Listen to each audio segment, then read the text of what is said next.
All right. Really, tonight's conversation is a sweet treat and some insights into an amazing course that I am so proud to be a part of at the Panky Institute. And it is a hygiene workshop. I'm going to talk about several workshops I'm involved in. But this is kind of a good insight into when you sign up for the hygiene course. I'm not going to say if, but when you sign up for the hygiene course, what some of it will look like. So I'm going to spend a lot of tonight talking about pieces and parts of a bigger whole, which is a course that we do down in beautiful Key Biscayne at the Panky Institute. So really what I'm hoping to help you guys better understand tonight is how to elevate your hygiene handoff, right? So those things, those conversations that are inclusive of the patient and fold in the doctor. But I'm also going to spend time today going a little bit upstream. If you tell me, man, I signed up for this webinar because I'm having an issue with handoffs with my doctor, or maybe you are the doctor and you're saying I'm having some issues with my clinical team, then I really want to help you understand all of the components that elevate a hygiene handoff, and it's not just the actual handoff. And that's why sort of the underlying message for tonight is about building both stronger team and patient connection. I'm so happy everybody's here. I have no conflict of interest at all whatsoever. I'm representing the Panky Institute tonight. A couple years ago, I was humbly reached out to by a dear friend and mentor who said, I want you to consider coming down to the Panky Institute and seeing what we're all about, and then let's have a conversation about being a part of this organization. To which I said, how fast can I get down there, and when do you want me down there? And I was lucky enough to go down for the hygiene workshop in March of 2022. I show this image because for me, it is one of the most iconic pictures that represents the Panky Institute. I have no idea the audience on here tonight, so maybe many of you are alumni and have been down to the beautiful Institute and everything that it embodies. You already have that warm experience. But when I would see these pictures on social media, it created a level of intrigue and interest and excitement. So when I got that call, it was one of the greatest moments in my professional career. And so I'm delighted to learn right alongside of all of these great clinicians, and I call them colleagues, and we're going to learn a little more tonight together. This is Dr. Melody Ward and Sherry Kay and myself. This was last year or the year before rather, at that first hygiene workshop that I just talked about. And the picture on the right is my face, literally as I walked into the One Club and sat in this chair in the One Club. And if you've been there, you know how beautiful that floor is. This is what I felt like being at the Panky Institute for the very first time. Okay, this is not even a shameless plug. This is like full of joy and delight and glory. I want to talk to you about three team courses that if I had my bossy hat on, I would say that you have to get to. Right around the corner is the Panky Assistant Experience. Dr. Kelly Brummett and her team will be leading that both in a couple weeks and again in July of next year. This is, I'm going to show a QR code that'll take you right to the link where you can look at more of these objectives. I'm extra excited to talk about the Panky admin course. This admin team specific course is something that myself, Sherry Kay, and Robin Reese just recently facilitated. And next year, Robin and I will be co-facilitators down at the Panky Institute, 2 days, all devoted to your front office team, your admin team. And we had so much fun, they invited us back next year. It must be really good then. And then my absolute favorite, and I've already talked about it, I am a previously practicing hygienist. I've been in practice management for the last 12 years. So my love of clinical dentistry started as a dental assistant, went on to an ortho assistant. And then I further went on and got my education in dental hygiene, and practiced for many years until I said, there's got to be another way that I can keep my hands in dentistry and also still develop some new skills. And I left clinical hygiene a little over 12 years ago and have been in practice management ever since. So my first love is hygiene for sure. This is a 3-day course devoted specifically to doctors and hygienists. And I really want to emphasize that. The course says the Panky Hygienist. It is about the practice of hygiene. It is also about restorative partnership. I'm going to touch on this tonight. What is restorative partnership and what component of restorative partnership includes, the handoff. But this is a course devoted to both clinical and behavioral sciences. So if you're looking at ways to increase engagement with patients to get better outcomes and treatment plan acceptance, if you're looking at clinical techniques and practices, if you want to elevate your perio program, if you want to elevate your handoffs, if you want to elevate your hygiene team overall, this is the course to go to. Here's a QR code really quickly, and I'm going to let you guys snap a quick pic of this. Or I guess that's not how QR codes, but whatever, you know to do with it. And then I'll show it again at the end as well. Okay. So I mentioned the word restorative partnership a minute ago. I kind of want to highlight what that means really quickly. We expand on this in a massive and exciting way at the workshop. But for me, partnership is really about a sharing or even an ownership from a practicing hygienist of the restorative process, of the restorative conversations that happen within the 4 walls of my operatory as a hygienist. I also think that restorative partnership is really about a collaboration and a connection and an engagement. Partnership is expansive in nature in that it has the ability to shift the perspective of the patient from I come to the hygiene appointment to get my teeth cleaned to I come to the hygiene appointment to look at overall oral health, both the benefits of taking care of my oral health and the implications when or if I do not. And I already mentioned that the hygiene course is really about taking the behavioral piece, because this is one of the things that I get to keep being reminded of since I became a hygienist is, even though, I remember so clearly how important it was to fulcrum and adaptation and calibration and all of those things that were very clinically relevant. One of the things that I get to keep learning over and over and over again is dentistry is a lot about human behavior, if not all about human behavior, and understanding that component and combining it with that clinical and science mindset to not only to elevate the patient experience, but to improve outcomes for us too.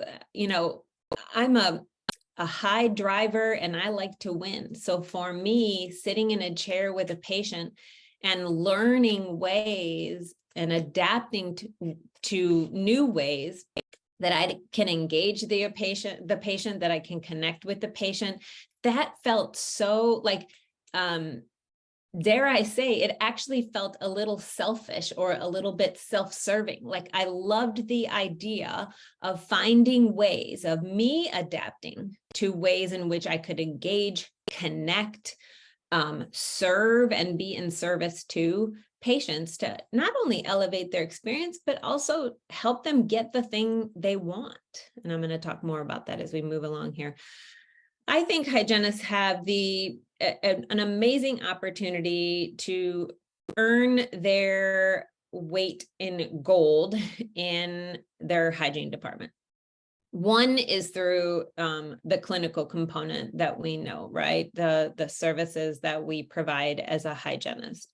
But I think that another way we earn our weight in gold is about exploring and expanding our capabilities as a hygienist and maximizing the tools that we grow and develop as hygienists. I also think it's really about pushing ourselves to the edge of our learning to do more than the everyday. I remember practicing hygiene and just a few years into it, having many moments in my day where I would catch myself in autopilot mode. Like I could finish an appointment and then go, well, shoot, what did I do all the things that I think I was supposed to do?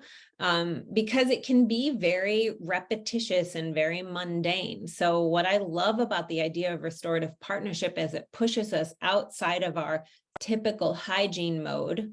And I shouldn't say me.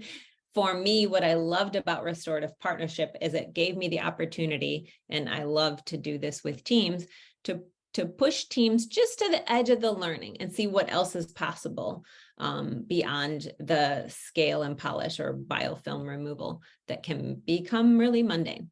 And my favorite piece is, and I'm gonna call ourselves co-diagnosticians, because I think restorative partnership is really about increasing our abilities and showing our value as co-diagnosticians. So there's the clinical piece, and then there's the restorative piece, and I love this.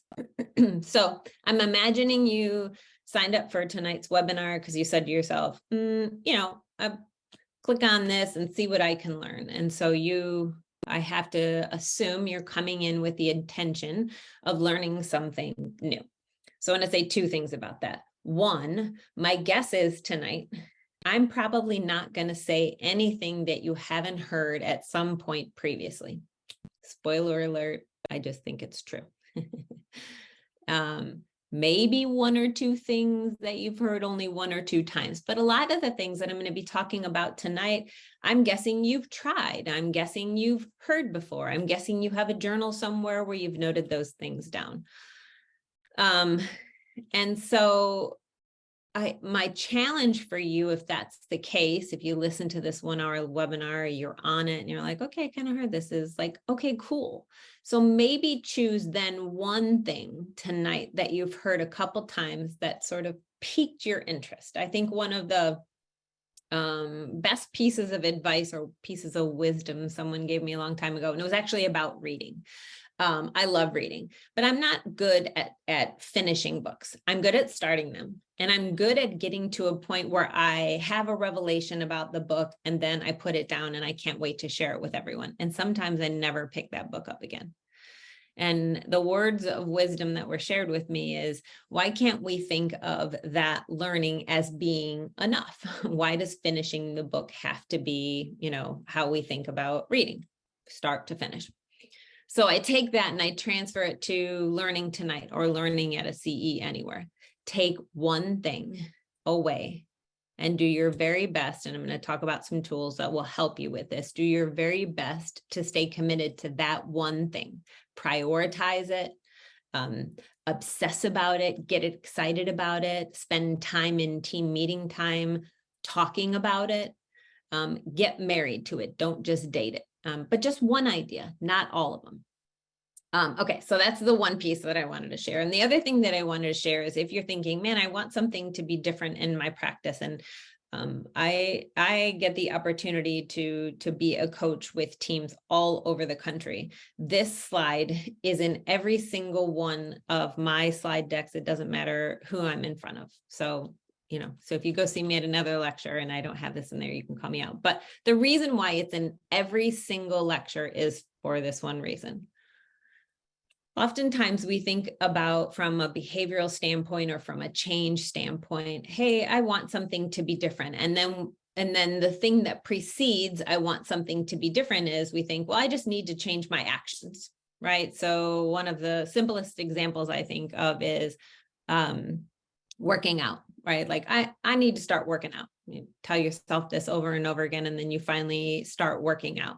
But if your mindset, right? So the action is, I'm working out, I'm going to get on the treadmill, I'm doing the thing, I'm working out. But if my mindset around working out the whole time is, I hate this, I don't like it, I finish it, and then I'm like, I'm glad it's done, I never want to do that again. If my mindset around the thing I want to be different does not change, typically the behavior change is very, very, very short term. There's a whole book dedicated to this. It's called The Outward Mindset by the Hygiene Institute. So I basically have adapted this slide based on that book. Okay, The Outward Mindset, the Hygiene Institute. And I love this slide because when you think about tonight and you think about the one thing you're going to take away, I also want you to think about this formula. It takes both how you think and how you behave to get a new outcome, a sustainable long-term outcome. Both our mindset and our beliefs around the thing, that has to start shifting, and our actions have to start shifting for us to get a new outcome. So keep that in mind. All right, so let's get into the partnership piece, this elevating your handoffs. So I'm going to give you some insight. So a couple things. One, I love to cook. I love to be in the kitchen. I love to eat. So pretty much everything that I can possibly do in my work to adapt it to some kind of food analogy, I'm probably going to. So if you're hungry, go grab a snack, because I'm not really going to talk about food, but I am going to talk about the 4 ingredients to building a strong restorative partnership. And you might be thinking, well, shoot, I thought this was all about elevating handoffs, but I'm going to tell you, if you want to find tools, tips, tricks, and ways to improve your handoff, whether it be doctor to hygiene, doctor and assistant, or even clinical team to front office team, there are 4 components to improving that. So let's get into it. So like I said, I love to talk about food. So I wanted to make this as much of a food analogy as I possibly could. So let's talk about those 4 components of improving or building a strong restorative partnership. So I think of those 4 ingredients like one part being the menu. That's what are all the things that we're going to serve in this restaurant, and do we understand the food we're going to serve? Are we able to talk about it with a level of excitement and energy and really sound like we understand the food we serve? Then we're going to talk about, are all the items in our kitchen gathered and ready and in place? There's a French culinary term called mise en place. I'm sure I'm not saying that exactly right. And mise en place means to gather all the things and get them ready. And in cooking, having everything, all your ingredients ready to go allows you to stay pretty organized in the kitchen. And when you're cooking things at different temperatures and in different areas of the kitchen, having everything ready allows one pan to not burn while you're getting another pan ready. Then we're going to talk about another ingredient in restorative partnership, or another critical component, which I think is the appetizer. And in appetizer terminology, basically means to stimulate your appetite. We do starters or appetizers to stimulate our appetite. And we're going to talk about what that means in restorative partnership. And then we're going to talk about how do we wrap all of this up with a nice, neat bow and present it in a way that is very high level service and very engaging, just like at a beautiful restaurant. All right, so let's talk about what's first. And I mentioned that in this restaurant, we really have to, in order to really get into and be strong restorative partners in a practice, whether you're a admin team member, whether you're an assistant, a treatment coordinator, a hygienist, whatever your role is, we really need to understand what is the dentistry we do and how do we do it. So again, we're going to go, and I want to make sure everybody's with me. So we're going to go backwards. You're coming here and you're saying, how do I get better at handoffs? And I'm saying that can be a transaction. I could teach you all the steps of a really delightful handoff, but all the things that precede the handoff are critical to elevating and making an effective handoff, having an effective handoff. So to set the stage for elevating your handoff, we've got to really understand the dentistry. You have to really understand the dentistry that we do in the practice, that you do in the practice. So let's talk about what that means. So for years and years, I have recognized and practiced with many teams across the country, building their clinical calibration or their treatment planning summits to help them as a team really get calibrated about the dentistry that they do. So when I think about clinical calibration, I think simply stated, it's a recognition, a level of competence, and a level of confidence around the dentistry we do, how we do it, and why we do it, and even when we do it. Okay. So I'll pause here and say that I believe clinical calibration is the absolute beginning spot for building strong restorative partnership. It is the most critical ingredient in elevating handoffs and improving patient engagement. And I think it's the absolute foundational principle in case acceptance. As a team, and docs, if you're on here, as a team, your team has to be able to talk about the dentistry you do. It's no secret, and it's certainly quite prevalent that over the last few years, teams have undergone a significant amount of transition. And as I visit practices all over the country, one of the biggest challenges practices are having right now is their teams don't understand the dentistry they do.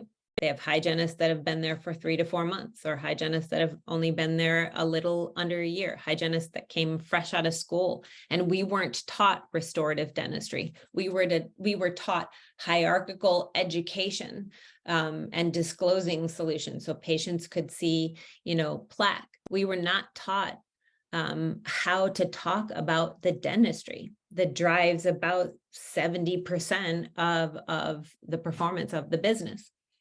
And so this is the sweet spot. If you're saying to me, I'm struggling with case acceptance, I'm going to tell you that this is the first spot to go to. So let's talk about what are the key ingredients in creating a clinical calibration or creating a team that gets stronger with restorative partnership. Let me also go back and say this. When I say clinical calibration, I mean essentially creating time to facilitate roundtable discussions as an entire team, not just a clinical team, but as an entire team and organization to train, develop, understand, peel back the layers of the dentistry you do to understand all of those pieces and parts I just mentioned, the how, the why, the what, the when do we do those things?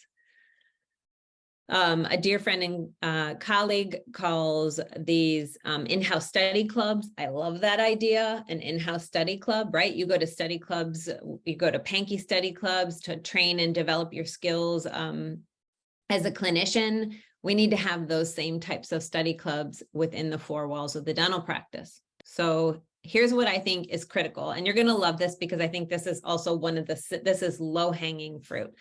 I need to move my head out of the way here. Well, I can't move my head out of the way, so that's all right. So the key ingredients to this is, number 1, these in-house study clubs, these treatment planning summits, these clinical calibration exercises, whatever you want to call them, it doesn't matter. You're going to need, number 1, team meeting time, plural, not one, You're not going to be able to teach your team about the dentistry you do, or your dentists aren't going to be able to teach you, if this is the teams on here, in one team meeting. So you need to create a cadence, a rhythm of team meeting time. If you already have it, awesome. What I want you to do then is create an order of rotation where you would insert clinical calibration or in-house study club time. I think they need to be about 90 minutes in length. Any shorter than that, oftentimes we just get the team ruminating and getting excited about talking about dentistry, and then, patients are showing up. So whether it's in the morning or whether you extend your lunch hour and expand it into 90 minutes, that's up for you guys to decide. How you start this, I think there's kind of 3 simple ways to start this. One, probably the simplest way to start in-house study clubs is take a list of your top maybe 8 to 10 procedures. Excuse me. Identify what they are and have your team vote on which are the top 3 procedures we want to better understand, we want to learn about, and we want to have our study clubs begin with, right? You could even just have the team vote. You can print that from your software, top 25 procedure codes. You'll have that list and have your team vote. Another thing that you could do, and I don't have it on here, and a lot of practices do this, they come back from CEs, they're really getting ramped up in sleep or Invisalign or whatever it may be, but they never take time. They either don't take their team to the CE to train, or they don't take the time to calibrate them on their learning. That may also be something you'd want to choose from a treatment standpoint, is a treatment that you're trying to grow or develop. Get your team bought into this, get your team understanding all of the pieces and parts that you're learning. Another option is on this cadence to pull 2 or 3 new patients and learn about who are our new patients. How are they getting here?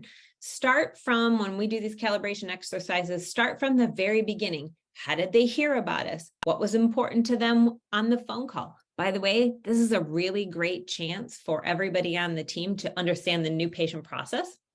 It's also, as a business owner and leader and dentist, a really great opportunity for you to determine, is the new patient process happening the way that I want it to happen? And adjacent to that, or parallel to that, is a chance for you guys to really explore, who was this new patient? What were their needs? What was important to them? What did we treatment plan and why?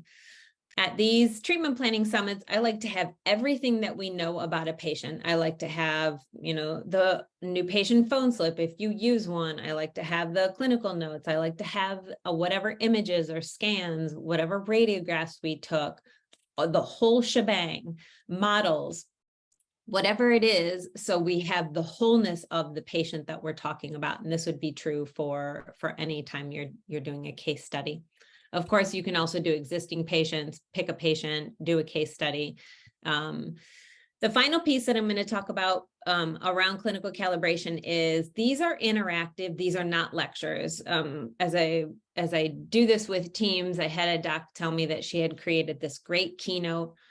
She went through and she spent, the first one was 90 minutes, and she was so excited because she spent about most of the 90 minutes doing her keynote, which is great, except it's not very interactive. And if you want adults to learn, you got to make it interactive.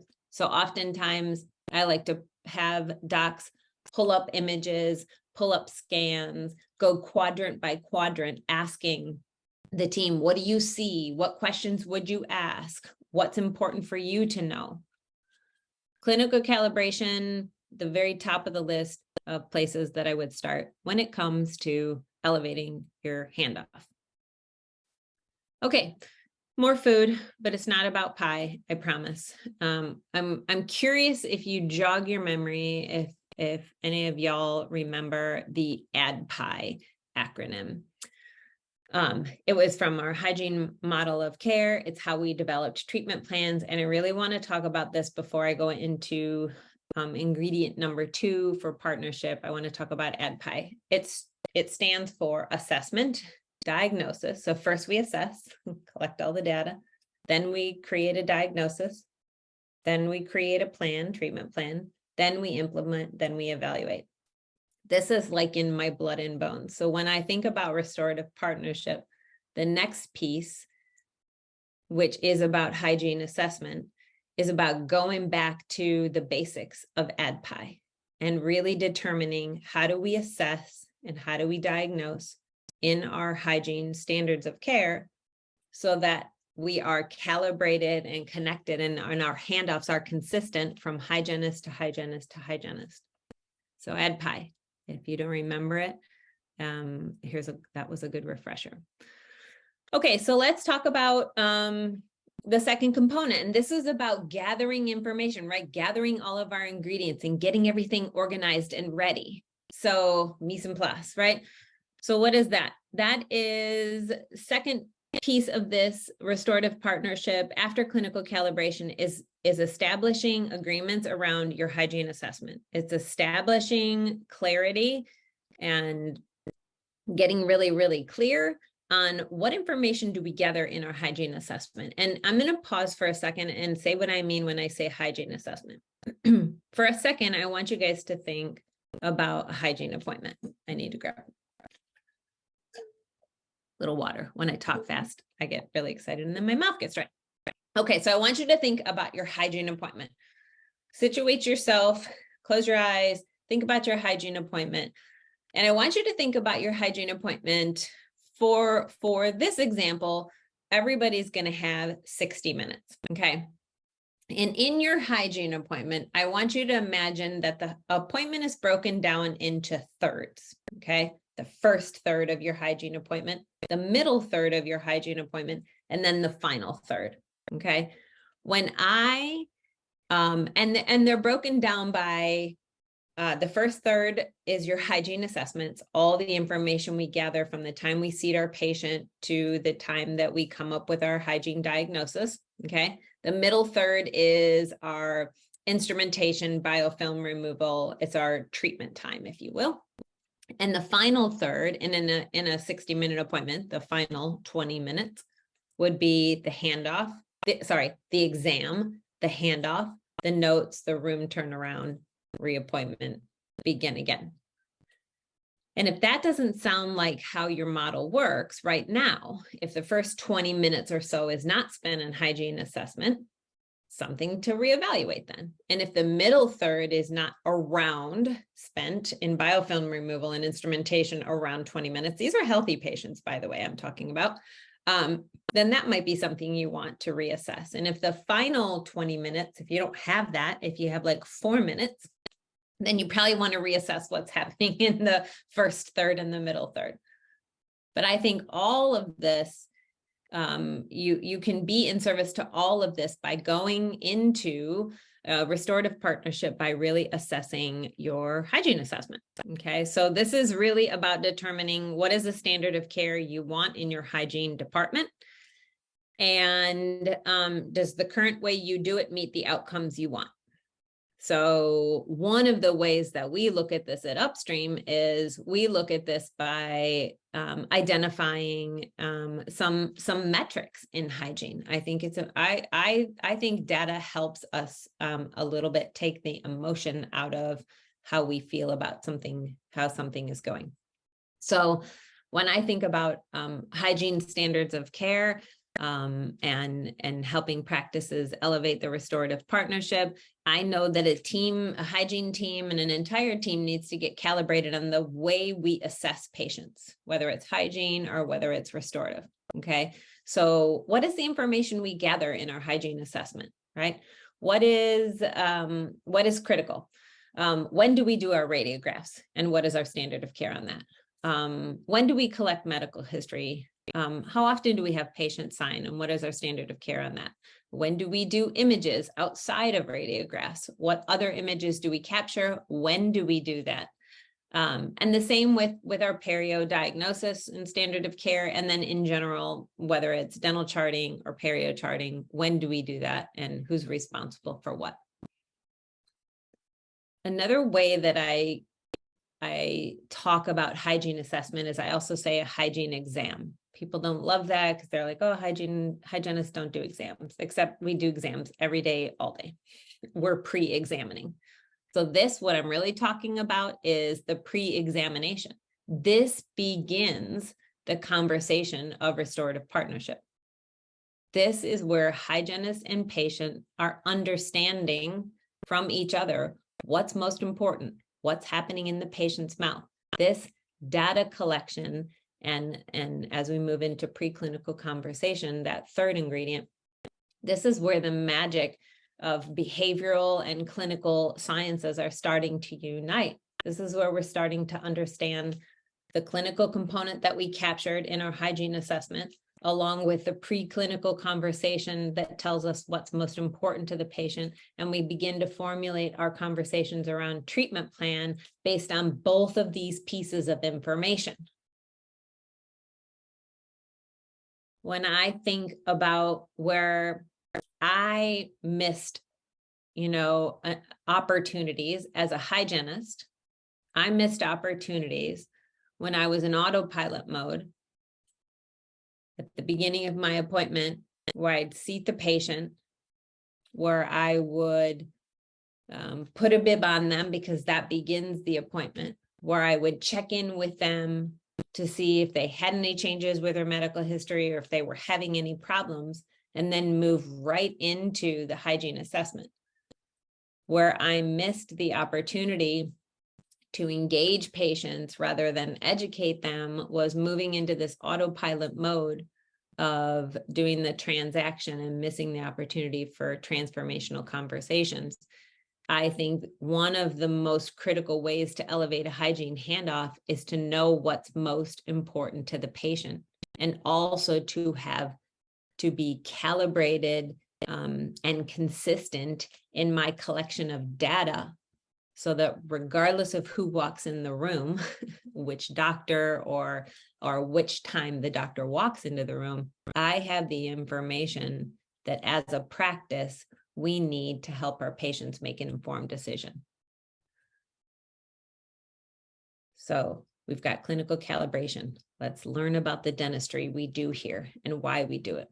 Then we've got gathering all of our ingredients and getting them in the right order, right? Mise en place. We've got our hygiene assessment. What do we do in our hygiene assessment? Before we get into the patient's mouth, before we're scaling and polishing and doing biofilm removal, before we do that, what's the information we want to gather consistently as a practice to get the outcomes that we want for patient care? Are we missing some parts? You might be saying, yep, we do all those things. Great. I love that you do all those things. So the next thing would be, are they documented?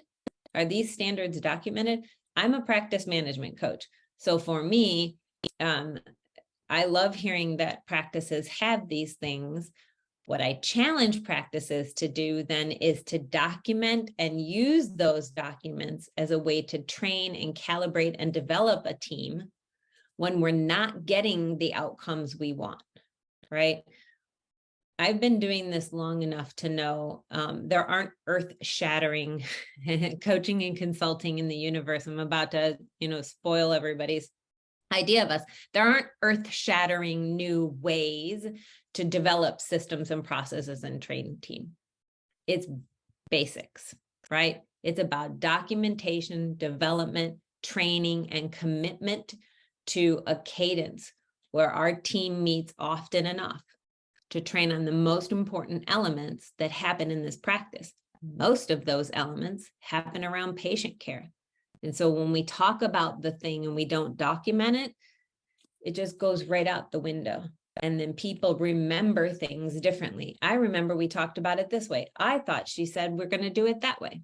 So documentation of your standards of care is a critical step in elevating handoffs. It's also a critical step in practicing a new principle in an organization, which is what we talk about and what we agree to, we also document. So we have something, sort of a third party, to be in service to come back to conversations and say, well, you remember it that way and I remember it this way, and dang it, we actually documented it differently. I think we were both a little bit off. I'm glad we have this to come back and service the conversation. Okay, so I want to run through this really, really quickly so we have enough time. This is this is what I would call a traditional model, hygiene model of care. right? And I broke down the times. Don't add them all up. They don't add up perfectly. But on average, in the traditional model, and I would say that this was my traditional model before I started recognizing I was hitting burnout in hygiene really, really fast, just a few years into my hygiene practice, because I felt like I was just a scaler. And so I would seat the patient, I would say, hi, hello, great, talk about their medical history, any questions with any changes with your medical history, take blood pressure, then do my charting, capture my radiographs, do my hygiene assessment, and then spend the greater part of 30 plus minutes in my scale and polish. Again, the old sort of my old traditional model of thinking. That only left me with about 5 to 7 minutes for a room turnaround, a doctor exam, a quick handoff, and start again. So I will tell you that everything that I'm talking about today will not work so well if we also don't think about the hygiene model looking a little bit different, from traditional to transformative in how we think about utilizing time. So this will not make you probably very excited to see if I were to tell you that I want to simplify the way you think about time, and I want to break it down in thirds. I already shared this piece. When I think about the thirds, what's happening in the first third is how the rest of the appointment is going to go. What does or does not happen, okay? So it is critical when it comes to an effective handoff, when it comes to an effective treatment plan, when it comes to an effective diagnosis, that we spend enough time on the front end in our hygiene assessment, really determining the most appropriate treatment, really spending time engaging the patient and understanding what's important to them, so that the middle third of our hygiene appointment is most appropriate. And when I say most appropriate, I'm going to say this. As a hygienist, there were many times early on in my career practicing hygienist where I wore a cape and called myself unintentionally like a heroic hygienist, because I would get in there and scale to the base of the pocket, regardless of what the depth of the pocket was, because I only had so much time and I needed to get it all done. And I was missing the ad-kind model not long after I got into private practice, because I was paying attention more to all the things that I thought I had to do, and not paying as much attention to all the ways in which I was losing my patient connection and my patient engagement, just so I could get through the transaction of the appointment. Now, I'm not saying or suggesting don't worry about the pieces and parts that need to be done in a hygiene appointment. But I think in order to elevate handoffs, to get better at restorative partnership, to improve an all-team approach to talking about the dentistry we do, we have to get better at drawing lines and creating some boundaries around the services we do, okay? And the services, let me say it differently. We have to get better at differentiating what is a healthy patient and what is a diseased patient, kind of just simply said. When earlier I mentioned heroic prophies and running around with a cape on, and that's simply because I didn't slow down enough in many of my appointments to accurately and appropriately find the best treatment plan for the patient. They were in for a prophy, so I did a prophy, and there a prophy went. But these prophies were taking me more and more and more time. And it wasn't long until I got to a new practice that we decided to have an effective hygiene program. We really needed to have an effective perio program. And one of the things, and I'll just do another plug again, one of the things that I love about the program we've created at the Panky Institute for the Doctor Hygiene Partnership Program is that we spend a considerable amount of time, Dr. Melody Ward, who's a periodontist, really focusing on helping you develop perio standards so you can take that back to the practice and get it in motion. So I think I got excited and shared two models of time in hygiene. What I want you to know is, in order to build a more effective hygiene assessment, which results in a more effective and appropriate treatment plan, we have to rethink how we use and appoint time in hygiene. I'm not saying expand it. I'm saying reevaluate how you use your time. And going back and evaluating your hygiene standards of care is really going to help you hone in on how you guys use your time, what diagnosis would be most appropriate for patients, and what types of patients do we need to consider even reappointing after our hygiene assessment, once we determine maybe they're not a candidate for a healthy prophy. Okay, I got so excited. So, all right, so let's do a reset really quick. So restorative partnership, you're like, okay, when are we going to get to handoffs? And we're going to talk about them right now. But when I think about effective and elevating handoffs, I always want to go upstream. If you tell me, man, I think I have a case acceptance issue, then we're going to go upstream and talk about, does your team feel confident and competent to talk about the dentistry you do here and why you do it? Then I'm going to tell you, you and your clinical team need to sit down and establish hygiene, how you collect data and information in your hygiene appointment. What comprises your hygiene assessment? What determines a healthy patient so that they fit in your hygiene and model of care? And what determines a patient where we wouldn't do a prophy and we would do something different? As a team, you got to get calibrated on that, and you need to document that. I'm going to spend just a minute talking about the preclinical conversation, which I think is one of the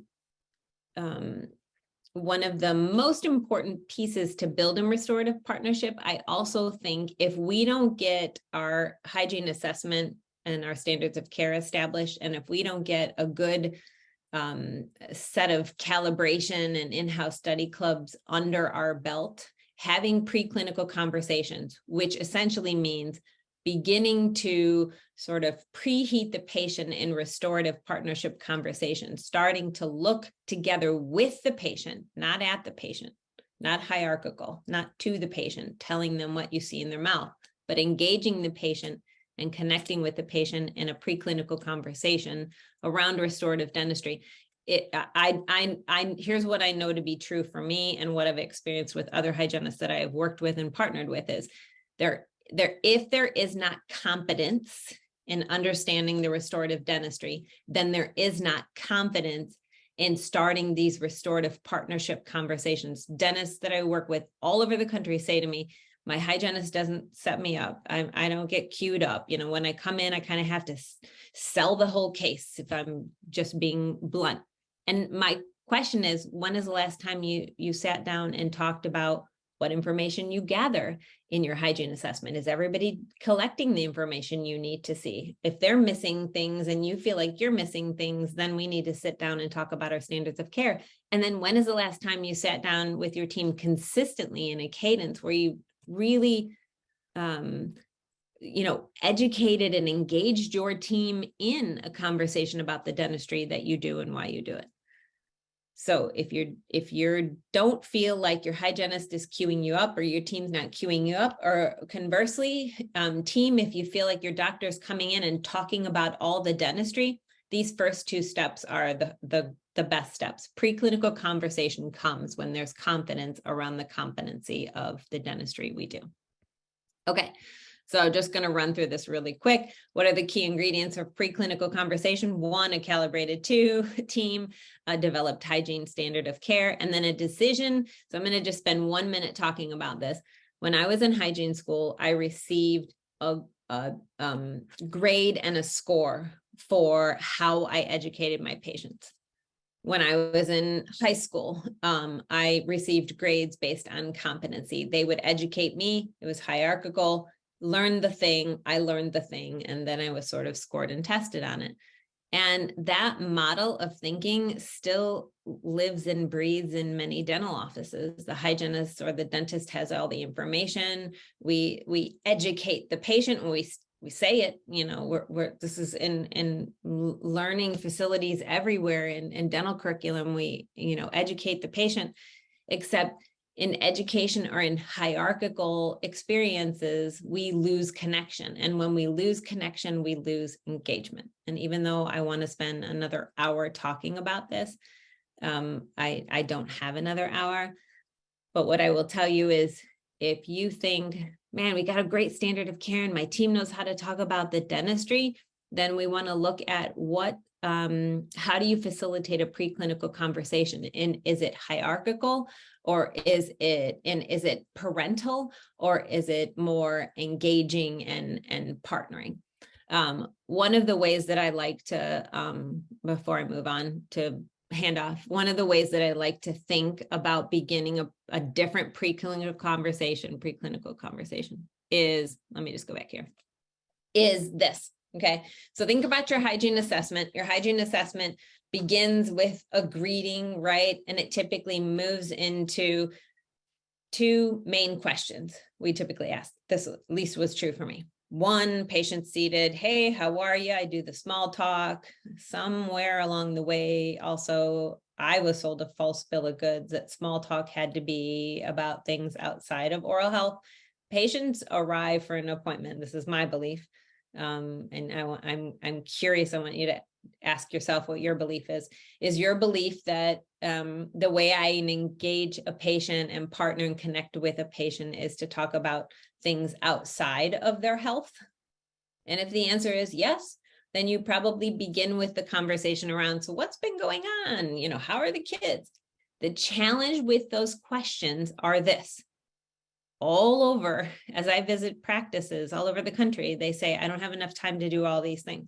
And if you were to measure the amount of time that your social conversations eat up your therapeutic and health-centered conversations, you might have a little bit of time on the front end of your hygiene appointment to shift the social conversations to equally as meaningful conversations to their oral health or their therapeutic, or the reason they're there, basically.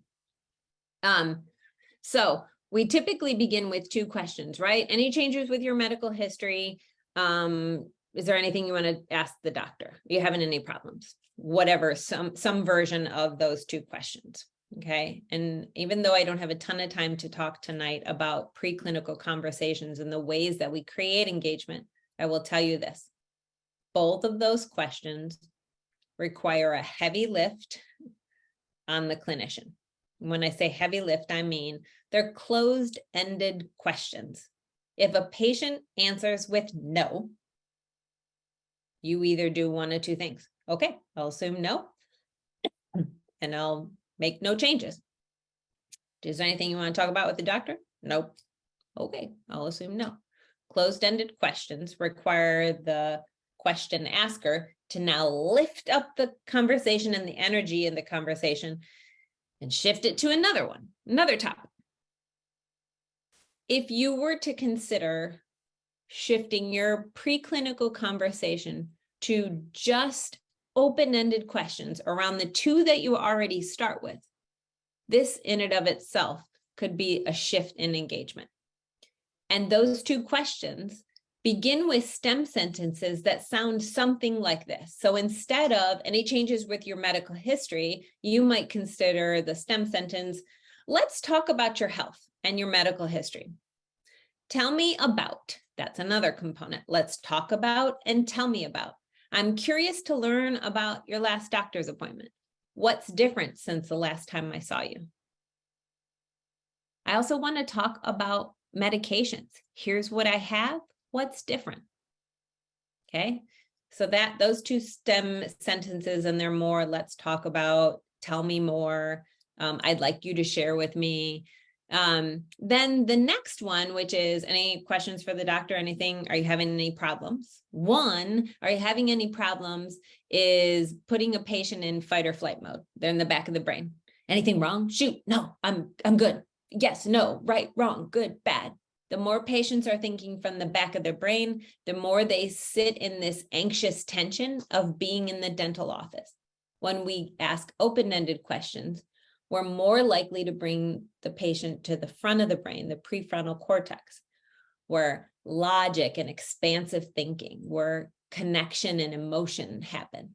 Okay, so I might ask a question like, so let's talk about what's important that we cover today in your hygiene appointment. I know you're here for your scale and polish, and we're going to look at x-rays today, and I want to take some images. And along with that, what else would be important that we cover?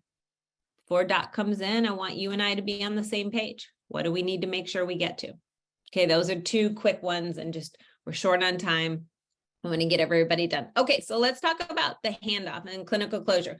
So now we've got a calibrated team. We're clear on our hygiene assessment. We started to ask some new questions. Just how we begin sets the stage for how the rest will go. And now you want to develop a system of how we loop the doctor in. This is what I call it, loop the doctor in, or hand off the information. And you're going to need a system for that. And I think that the final bullet here, a commitment to come back again and again, is really about all of these pieces that I talked about tonight. This is a new practice. This is not just physically going, and I'm going to show you the checklist here in a second. I don't want you to just practice the handoff. It'll feel very much like a transaction, and most of it won't stick for longer than a week. I'm just going to let you know that now. If you tell me you want to elevate your handoff, I'm telling you, one of the most powerful ways to begin is with clinical calibration with an in-house study club. Get your team connected to the dentistry that drives about 70+% of revenue, and make sure that people feel not only competent, but confident to talk about the dentistry we do. To be able to have an effective handoff, those things really need to be in practice. They don't need to be perfect, but they need to be in practice. This is the checklist that I like to use. We give this, we practice this, we physically practice this, we go through all of the components of this in our hygiene workshop. We spend 3 days immersed in everything that I barely touched tonight. And this is how I feel, because I'm so excited and I wish I had another hour with you guys. So hopefully you captured a screenshot of this. If not, you can email me at the end. A 1-hour webinar on a 3-day course. Tough, but I was up for the challenge. I'm going to look in, it looks like there's a ton of things in the chat, but there's only one in the Q&A. So I want to just hit the highlights. Consider when, not if, but when are you going to meet as a team to calibrate? Determine if your standard of care is already matching, and let's just make sure that everybody's aligned on the standard of care, and how we do all of those pieces and parts, and let's get that documented. Think about that hierarchical experience I shared earlier, where sort of that white coat syndrome. A doctor comes in, a hygienist comes in, and they're just going to tell you the things. Think about your own experience as a patient on how engaging or not engaging that is. Think about a couple new ways that you can ask open-ended questions, not closed-ended. One of my favorite parts of the Panky cross is know the patient. And what I love about Restorative Partnership is it gives us the opportunity to meet patients where they are. Build a system so you can start to coordinate how you want your handoff to go. That last slide was all about the order, organization, the suggestions, the stem sentences, all of the things that make an effective handoff. But if you don't have a calibrated team, it's going to be a tough go. Just choose one of these things. And if you want to be in service to case acceptance, make sure you go upstream to the source of where case acceptance begins, which is a calibrated and confident and competent restorative team. All right, one more shameless plug. All right. Thanks, guys. Thanks, everybody.